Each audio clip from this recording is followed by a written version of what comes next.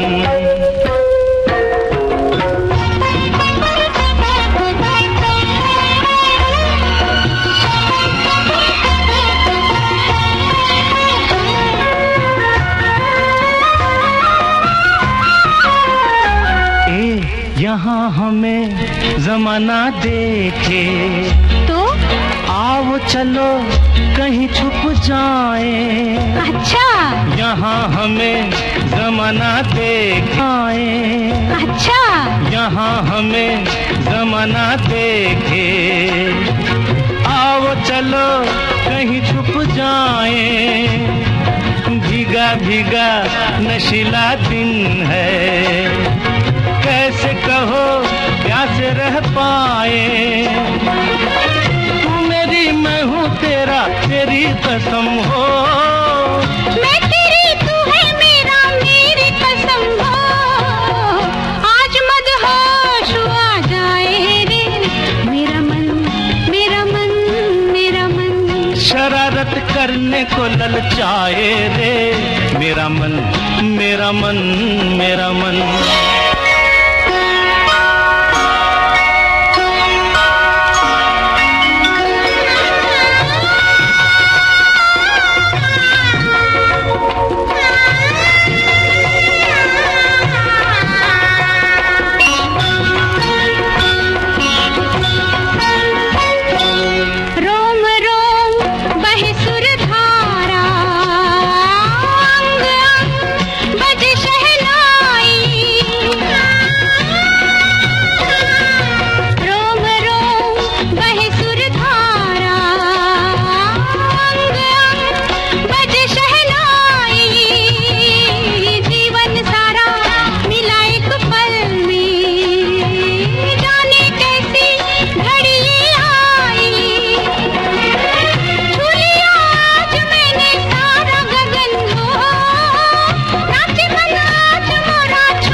को ललचाए रे मेरा मन मेरा मन मेरा मन। बिना ही बात मुस्कुराए रे मेरा मन मेरा मन मेरा मन।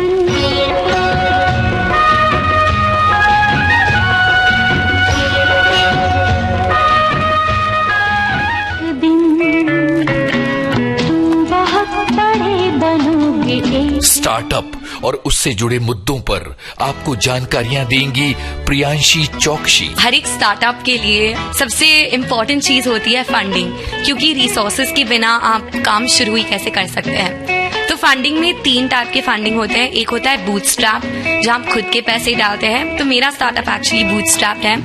पर अगर आप ट्राई ही नहीं करेंगे तो आपको पता ही नहीं चलेगा कि स्टार्टअप में क्या चलेगा और क्या नहीं चलेगा। जिज्ञासा 9 नवंबर 2024 रात 7:45 पर जिज्ञासा। और इस समय हमारी सखियां और सखा सुन रहे हैं कार्यक्रम सखी सहेली। और आज सखी विशेष में हम विशेष बात करने वाले हैं। दरअसल मंदाकिनी जी, अपने देश में बहुत सारी महिलाएं ऐसी हैं जो गांव के परिवेश से बाहर आई, लेकिन उन्होंने अपने भीतर छुपी प्रतिभा को निखारा और अपनी प्रतिभा को उजागर किया और उसे बड़े पैमाने पर, बड़े फलक पर लोगों तक पहुंचाया। बिल्कुल। और हमारा नाम देश में ही नहीं बल्कि विदेशों में भारत का नाम रोशन किया है। बिल्कुल। तो लोक संस्कृति की बात करें, लोक जीवन की बात करें, एक स्वर बना जानी मानी गायिका शारदा सिन्हा का, है ना, जिनका अभी हाल ही में निधन हो गया है। और हम सभी उनके दुख में डूबे हुए हैं, लगातार चर्चा कर रहे हैं उनके बारे में। हमारे श्रोता भी बहुत कुछ लिख रहे हैं उनके बारे में, क्योंकि उनके सुरीले कंठ से जो कुछ निकला वो ताउम्र भुलाया नहीं जा सकता। बिल्कुल सही कह रहे हैं। तो बिहार के एक छोटे से जिले हुलाम गांव में शारदा सिन्हा जन्मी थी और उनका रुझान पढ़ने में और खेलकूद में था। और सुपौल जिला उनका जो सुपौल जिला था तो और ज्यादातर पटना में ही रही और पढ़ाई की, फिर बाद में तो खुद शिक्षिका बनी, लोगों को बहुत शिक्षा दी उन्होंने। और वो बहुत छोटी थी, लोग ये मानते हैं कि बहुत छोटी थी तभी से वो गाने लगी, गायन में उनकी रुचि थी। जाहिर सी बात है कि गाने में रुचि तो रही होगी, लेकिन बहुत छोटे से गाना नहीं शुरू किया था। एक बार की बात है, कहीं एक इंटरव्यू में उन्होंने जिक्र किया था कि वो पहले गाती नहीं थी। हुआ यूं कि उनके घर में शादी का माहौल था और उनकी माँ ने कहा कि शादी का माहौल है तो कुछ गीत गौ नहीं तो होना चाहिए। तो उन्होंने कहा कि मुझे तो गाना आता नहीं, मैं तो नहीं गाऊंगी।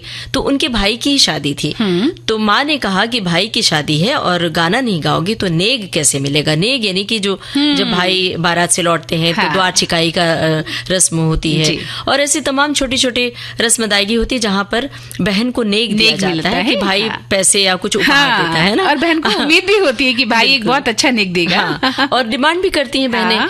तो माँ ने कहा कि अगर गाना नहीं गाओगे तो नेग नहीं मिलेगा। तो उन्होंने सोचा कि ये तो बड़ी मुश्किल आन पड़ी है, तो उन्होंने गाने की तैयारी शुरू की और कुछ कुछ उन्होंने गाया। और जब द्वार छेकने की बारी आई तो वहां पर उन्होंने बाकायदा एक लोकगीत गाया जहां भाई भी खुश हुए, परिवार भी। तो भाई ने नेग दिया उन्हें। वहां से उनके गायन की शुरुआत हुई। उनके अंदर एक जो बीज है उसका प्रस्फुटन हो गया कि वो आगे चलकर क्या बनने वाली है। कभी कभी ऐसी घटनाएं हमारे जीवन में होती है ममता जी कि वो हमें पता नहीं होता क्या होने वाला है, लेकिन वो पल हमारे जीवन का भविष्य बन जाता है। बिल्कुल सही बात है। जैसे कि हम सभी अपने अपने क्षेत्र में हम सबको नहीं पता था कि एक दिन क्या माइक्रोफोन के सामने हमें बोलने का मौका मिलेगा। जब हम रेडियो सुना करते थे तो बस उद्घोषकों की आवाजें सुना करते थे और गाने सुनते थे, कभी कभी मिमिक्री करते थे। ये नहीं पता था कि हम आप बैठ के एक साथ ऐसे ही बात करेंगे सखी सहेली के मंच पर। बिल्कुल। और वो आवाजें हमें इतनी प्रभावित करती थी। उन दिनों बड़ा सा रेडियो होता था घर में जिसकी आवाज भी बहुत साफ सुथरी होती थी और उन उद्घोषिकाओं को सुनना बहुत ही सुंदर लम्हा होता था हमारे जीवन का। लेकिन अब आप तिलिस्मी दुनिया में मत ले चलिए, आ जाइए। नहीं, वो उड़ान तो भी रहेगी जो आज उड़ान हमने भर ली है, आपने और मैंने। अभी हम शारदा सिन्हा, चलिए तो धम से नीचे आ जाते हैं और बात करते हैं शारदा जी की। तो शारदा जी जो थी वो लोक संस्कृति की संवाहक थी। छठ गीतों से लेकर फिल्मी गीतों तक का उनका जो सफर था वो बहुत ही अनूठा रहा है। हमारे सभी श्रोता इस बात को बखूबी जानते हैं।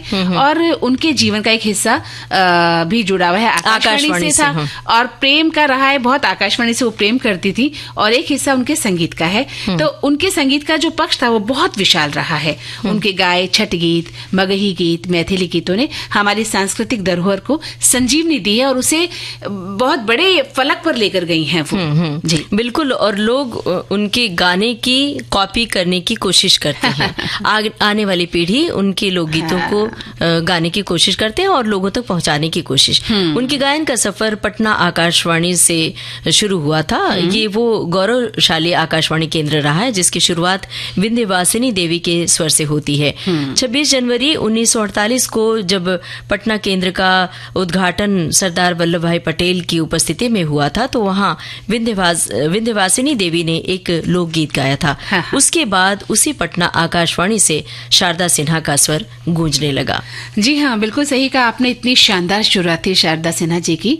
और सन 1973 में जब बाकायदा उन्होंने गायन शुरू किया तब उनका पटना आकाशवाणी में सुगम संगीत का कार्यक्रम था जहां उन्होंने लोकगीत गाए, भजन गाए और गजलें गाई। तो लेकिन पहली बार जब आकाशवाणी में उन्होंने ऑडिशन दिया था तब उनका चयन नहीं हुआ था ममता जी। और उन्होंने तब खुद से वादा किया कि वे बहुत रियाज करेंगी और खुद को साबित करेंगी और उन्होंने साबित करके दिखाया। और साबित ऐसे किया कि लोग, सिर्फ देश के ही लोग नहीं बल्कि दुनिया के लोग उनके मुरीद हुए।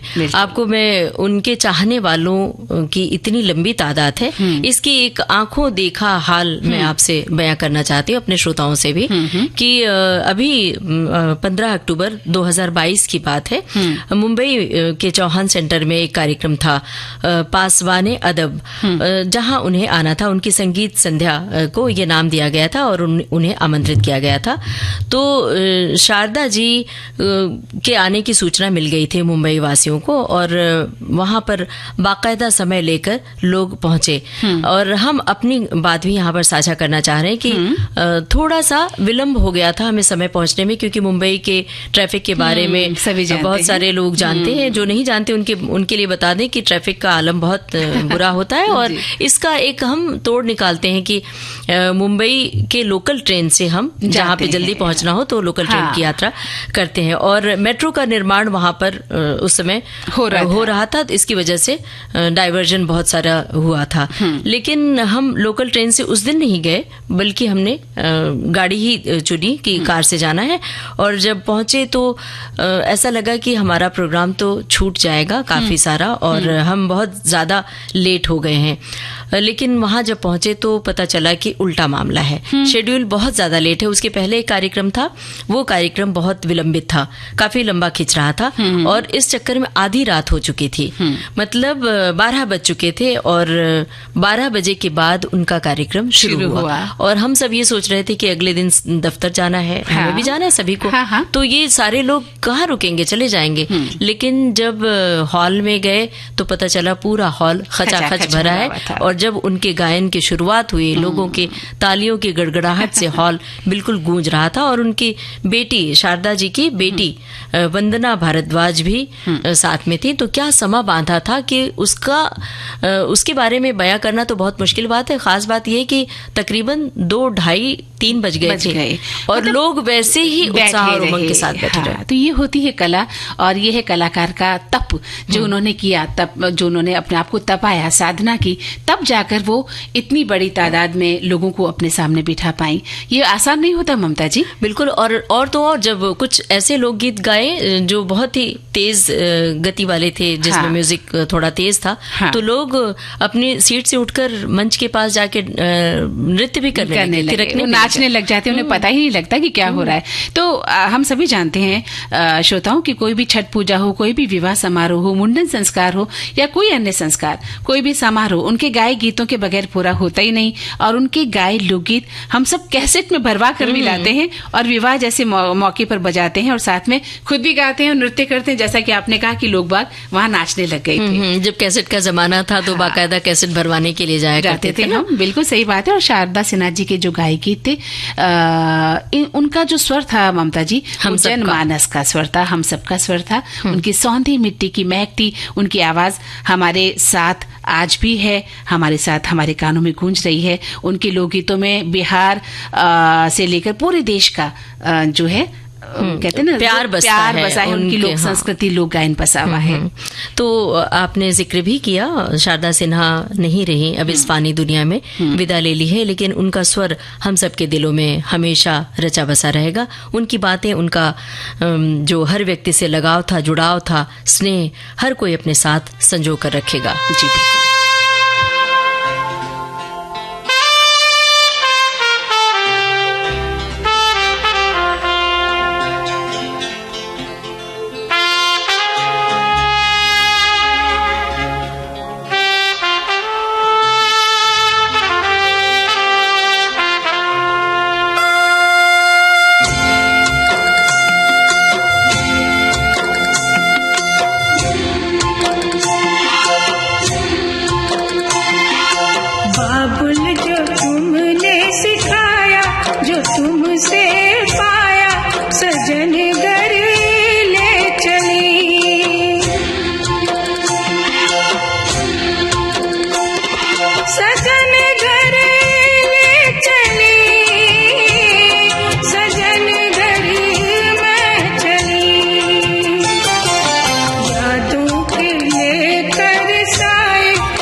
हम आपके हैं कौन फिल्म का ये गाना था, शारदा सिन्हा की आवाज में, रविंद्र रावल के बोल थे, राम लक्ष्मण का संगीत था और ये गाना उन्हें श्रद्धांजलि स्वरूप था।